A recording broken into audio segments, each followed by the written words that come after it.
प्यारे विद्यार्थियों, आप सभी का स्वागत है। आज हम कक्षा 10 हिंदी की पाठ्यपुस्तक क्षितिज भाग 2 के दूसरे पाठ तुलसीदास जी द्वारा रचित राम लक्ष्मण परशुराम संवाद के प्रश्नों पर बात करने वाले हैं। शुरुआत करते हैं। पहला प्रश्न देखेंगे। राम लक्ष्मण परशुराम संवाद रामचरितमानस के किस कांड से लिया गया है? आपके पाठ्यक्रम में सम्मिलित राम लक्ष्मण परशुराम संवाद जो है वो रामचरितमानस के किस कांड से लिया गया है? तो एक बात तो हमें पहले ही स्पष्ट हो जानी चाहिए कि यहाँ पर पुस्तक कौन सी है? रामचरितमानस, यानी रामचरितमानस से लिया गया है। और उसके कौन से कांड से लिया गया है, ये अपना प्रश्न है। पहला विकल्प है इसमें बालकांड, अयोध्या कांड, अरण्य कांड, लंका कांड। तो यदि आपने इसके पाठ के परिचय को पढ़ा है तो आप इसका सही उत्तर बता सकते हैं। और ये लिया गया है रामचरितमानस के बालकांड से, यानी उनके विवाह से पूर्व तक का जो जितना भी वर्णन किया गया है राम के, वो बालकांड में समाहित है।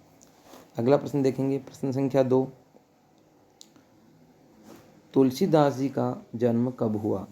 यानी ये तुलसीदास जी के जीवन परिचय से संबंधित प्रश्न है। तुलसीदास जी का जन्म कब हुआ? इसके विकल्प हैं 1478 ईस्वी, 1532 ईस्वी, 1498 ईस्वी और 1398 ईस्वी। तो तुलसीदास जी का जो जन्म है वो हुआ था 1532 ईस्वी। तुलसीदास जी का जन्म 1532 ईस्वी में और इनकी मृत्यु 1623 ईस्वी में हुई थी। इसलिए इनकी मृत्यु से संबंधित एक पंक्ति भी प्रसिद्ध है। संवत 1680 असी गंग के तीर, श्रावण शुक्ला सप्तमी, तुलसी तजो शरीर। संवत 1680 का मतलब हुआ 1623 ईस्वी। संवत में से यदि हम 57 वर्ष घटाएंगे तो ईस्वी आ जाती है। अगला प्रश्न देखेंगे हम। तुलसीदास का कौन सा ग्रंथ उत्तरी भारत की जनता के बीच बहुत लोकप्रिय है? तुलसीदास जी का ऐसा कौन सा ग्रंथ है जो उत्तरी भारत की जनता के बीच लोकप्रिय है? और विकल्प हैं इसके दोहावली, गीतावली, कवितावली और रामचरितमानस। तो इन 4 विकल्प में से हम देखेंगे उत्तरी भारत की जनता के बीच बहुत लोकप्रिय ग्रंथ है वो कौन सा है, और वो है रामचरितमानस। हम देखेंगे कि रामचरितमानस जो है वो उत्तरी भारत में रामायण के नाम से प्रचलित है और हिंदू घरों में इसका वाचन किया जाता है, इसके पाठ किए जाते हैं और ये बहुत ही प्रसिद्ध है। अगला जो प्रश्न है वो देखेंगे। कौन सी रचना तुलसीदास द्वारा रचित नहीं है? कौन सी रचना तुलसीदास द्वारा रचित नहीं है? 4 विकल्प हैं। पहला है दोहावली, विनय पत्रिका, रामचंद्रिका और कृष्ण गीतावली। तो इनमें से 3 रचनाएं हैं वो तुलसीदास जी द्वारा रचित हैं और एक रचना है वो तुलसीदास जी ने नहीं लिखी। तो वो कौन सी है? और वो है रामचंद्रिका। रामचंद्रिका जो है वो केशवदास जी ने लिखी, जो रीतिकाल के एक प्रसिद्ध कवि थे केशवदास जी, उन्होंने रामचंद्रिका लिखी थी। और दोहावली, विनय पत्रिका और कृष्ण गीतावली ये तीनों ही तुलसीदास जी द्वारा रचित हैं। अगला प्रश्न देखेंगे। रामचरितमानस का प्रमुख छंद कौन सा है? रामचरितमानस जिसको हम रामायण के नाम से भी जानते हैं, इसका प्रमुख छंद कौन सा है? इसके विकल्प हैं दोहा, चौपाई, कवित और सोरठा। तो रामचरितमानस जो है प्रमुख रूप से कौन से छंद में लिखी गई? उसमें सहायक छंद भी रहे हैं, लेकिन प्रमुख रूप से लिखी गई है वो चौपाई छंद में, और बीच बीच में उसमें दोहा और सोरठा भी आता है, लेकिन प्रमुख रूप से जिसका छंद है वो चौपाई छंद है। अगला प्रश्न देखेंगे। प्रश्न संख्या 6, जो इस पाठ से संबंधित एक पंक्ति उठाई गई। इसमें नाथ संबुधनु भंज निहारा, होई केउ एक दास तुम्हारा, पंक्ति किसके द्वारा कही गई है? यानी आपके राम लक्ष्मण परशुराम संवाद जो है वो इसी पंक्ति से शुरू होता है और ये पंक्ति इस जो पाठ्यक्रम में सम्मिलित जो है इसमें किसके द्वारा कही गई है? इसके विकल्प हैं राम के द्वारा, लक्ष्मण के द्वारा, परशुराम के द्वारा, विश्वामित्र के द्वारा। तो ये पंक्ति किसके द्वारा कही गई? ये राम के द्वारा कही गई। तो नाथ संबुधनु भंज निहारा, होई केउ एक दास तुम्हारा। जब परशुराम जी वहाँ आ जाते हैं और वो बोलते हैं कि शिव जी का धनुष है वो किसने तोड़ा है, तब राम बोलते हैं नाथ शंभु धनु भंज निहारा, होई केउ एक दास तुम्हारा। कि हे स्वामी, शिव जी का धनुष जो तोड़ने वाला है वो भी आपका ही कोई एक दास है। अगला प्रश्न देखेंगे, प्रश्न संख्या 7 देखेंगे। कोटि कुलिस सम वचन तुम्हारा, पंक्ति में कौन सा अलंकार है। और ये प्रश्न जो है ये काफ़ी बार जो प्रतियोगी परीक्षाएं हैं उनमें पूछ भी लिया गया है। कोटि कुलिस सम वचन तुम्हारा, पंक्ति में कौन सा अलंकार है। और इसमें 4 विकल्प हैं, उपमा, रूपक, उत्प्रेक्षा। ये उत्प्रेक्षा है, ये इसमें थोड़ा देख लेंगे, उत्प्रेक्षा। और एक है, ये है भ्रांतिमान, ये भी गलत है, भ्रांतिमान। तो कौन सा आपका इसमें सही उत्तर है वो बताना है। कोटि कुलिस सम वचन तुम्हारा, तो यहाँ पर अलंकार कौन सा है। तो वैसे अब देखेंगे सम जो है ये इसकी एक पहचान है, वाचक शब्द है, और इसके आने पर अलंकार कौन सा होता है, वो होता है उपमा। तो उपमा अलंकार जो है इसका सही उत्तर होगा।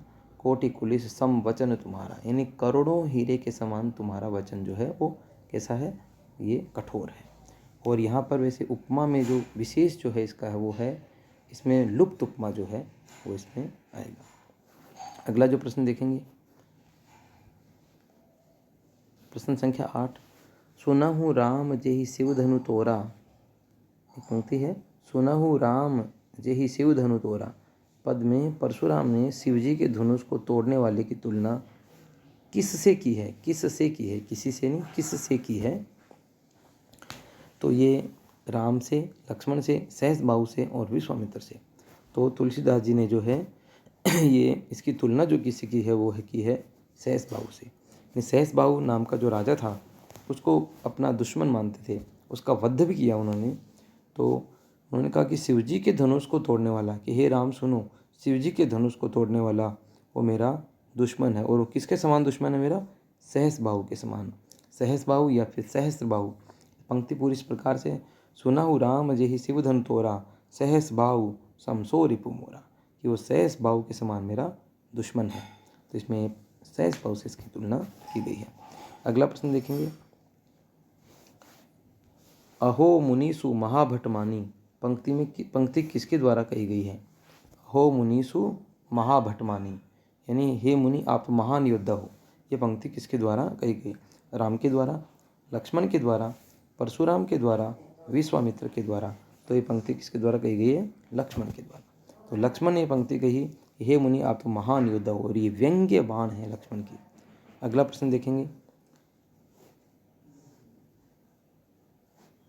भुजबल भूमि भूप बिनु कीनी, विपुल बार महिदेव नदीनी। पद के द्वारा परशुराम जी ने धरती को अनेक बार किसको दिया है, यानी अनेक बार इस धरती को राजाओं से विहीन किया है और अनेक बार इसको दिया है। तो किसको दिया है, क्षत्रियों को, ब्राह्मणों को, विश्वामित्र को, प्रजा को। तो परशुराम जी ने इस धरती को किसको दिया है, और वो दिया है ब्राह्मणों को। देखो यहाँ पर महिदेव शब्द जो है, महिदेव का अर्थ भी ब्राह्मण है। इसका सीधा सीधा जो अर्थ है उसमें ही इसका उत्तर छुपा हुआ है। भुजबल भूमि भूप बिनु कीनी, कि मैंने अपनी भुजाओं के बल पर इस धरती को राजाओं से हीन किया है। और विपुल बार महिदेव नदी ने, और अनेक बार इसे मैंने ब्राह्मणों को दिया है। तो इसका सही उत्तर हो जाएगा ब्राह्मणों को दी गई। अगला प्रश्न देखेंगे, प्रश्न संख्या 11। सूर महिसूर हरिजन अरुगाई, हमरे कुल इन पर न सुराई। इस पद में किस कुल में देवता, ब्राह्मण, भक्त और गाय पर वीरता नहीं दिखाई जाती, इसका उल्लेख इसमें किया गया है। और विकल्प हैं रघुकुल, भृगुकुल, वैश्यकुल, शूद्रकुल।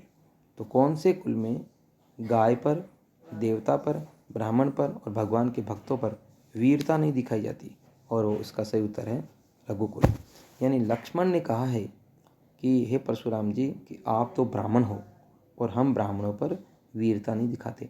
तो उन्होंने पंक्ति देखो, सूर मतलब देवता, महिसूर मतलब ब्राह्मण, हरिजन भगवान के भक्त, अरु गाय और गाय, इन पर हमारे कुल में वीरता नहीं दिखाई जाती।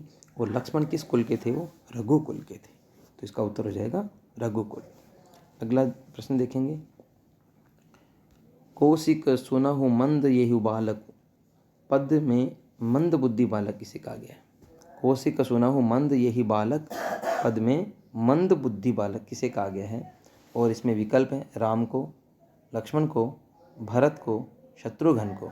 तो इसमें मंद बुद्धि बालक किसको कहा गया है? वो लक्ष्मण को कहा गया है। ये परशुराम जी ने कहा, कौशिक सुनौ मंद ये बालक, यानी विश्वामित्र जी, कौशिक मतलब विश्वामित्र जी, ये बालक जो है वो मंद बुद्धि है। ये बात किसने कही थी? ये कही है परशुराम जी ने, और ये लक्ष्मण के बारे में कही विश्वामित्र जी को। अगला प्रश्न देखेंगे, जे तर्जनी देखी मरि जाई, जे तर्जनी देखी मरि जाही, पंक्ति में तर्जनी से तात्पर्य है। तर्जनी शब्द का क्या अर्थ है? इन तर्जनी एक अंगुली होती है, कौन सी अंगुली है वो देखना। अंगूठे के पास वाली अंगुली, सबसे छोटी अंगुली, सबके बीच की अंगुली, सबसे छोटी अंगुली के पास वाली अंगुली। तो तर्जनी कौन सी अंगुली होती है? वो है अंगूठे के पास वाली अंगुली। अंगूठे के पास वाली जो अंगुली है उसे तर्जनी कहा गया है। सभी अंगुलियों के नाम हैं। अंगूठा होता है, अंगुष्ठक बोलते हैं उसको, फिर अंगूठे के पास वाली अंगुली को हम तर्जनी कहते हैं, और तर्जनी के जो पास में जो अंगुली है उसको कहते हैं मध्यमा, और मध्यमा के पास जो अंगुली है उसे कहते हैं हम अनामिका, और अनामिका के पास जो है वो जो सबसे छोटी अंगुली है उसे कहते हैं कनिष्ठा। इस प्रकार से अंगुलियों के नाम हैं। सबसे छोटी अंगुली कनिष्ठा, कनिष्ठा के पास वाली जो है उसे कहते हैं हम अनामिका, अनामिका के पास जो बीच में जो अंगुली है, यानी पांचों अंगुलियों में सबसे बीच में जो आ रही है वो है मध्यमा, और उसके पास में तर्जनी, और उसके पास में अंगुष्ठा जो अंगूठा होता है। अगला प्रश्न देखेंगे हम,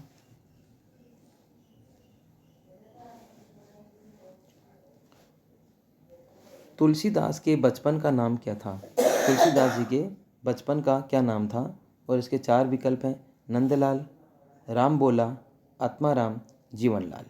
तो तुलसीदास जी के बचपन का क्या नाम था ये बताना है। तो तुलसीदास जी के बचपन का नाम है राम बोला। तुलसीदास जी के बचपन का नाम राम बोला था। बाकी जो तीन विकल्प हैं, जैसे नंदलाल, नंदलाल ऐसा कोई विकल्प नहीं है। आत्माराम तुलसीदास जी के पिताजी का नाम था, और जीवनलाल जो थे वो तुलसीदास जी के चाचा का नाम था, जो कि नंददास के पिता थे, उनका नाम था जीवनलाल। अगला प्रश्न देखेंगे, तुलसीदास जी के गुरु कौन थे? तुलसीदास जी के गुरु कौन थे? और इसके चार विकल्प देखेंगे। एक तो रामानंद है, रैदास, आत्माराम और नरहरिदास।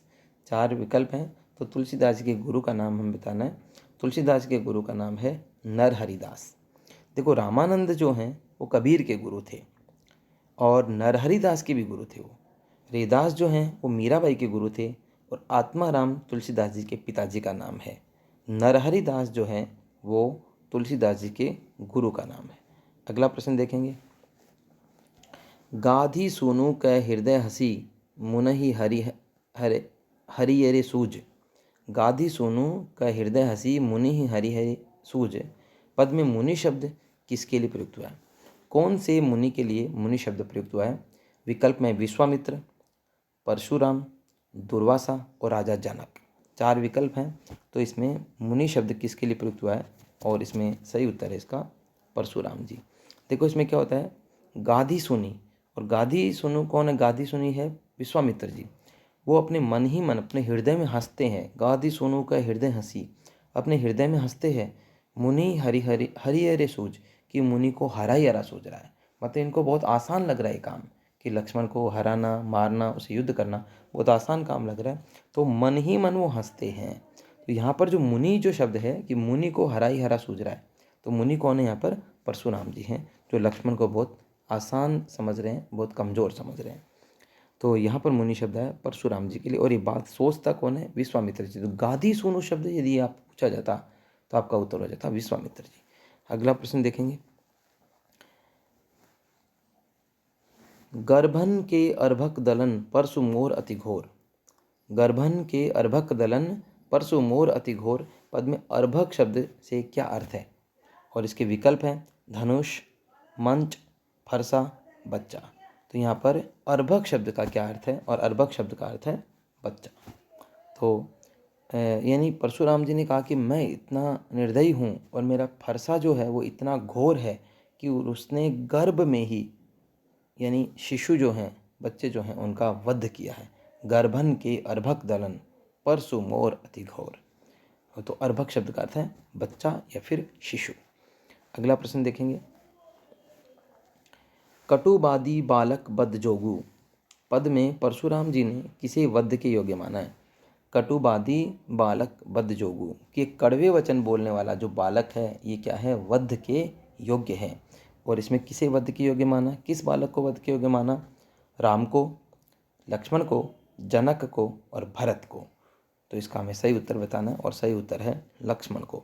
यानी लक्ष्मण को उन्होंने क्या माना कि ये बालक क्या है, वध के योग्य है और एक कड़वे वचन बोल रहा है। अगला प्रश्न देखेंगे, प्रश्न संख्या 19 जो है,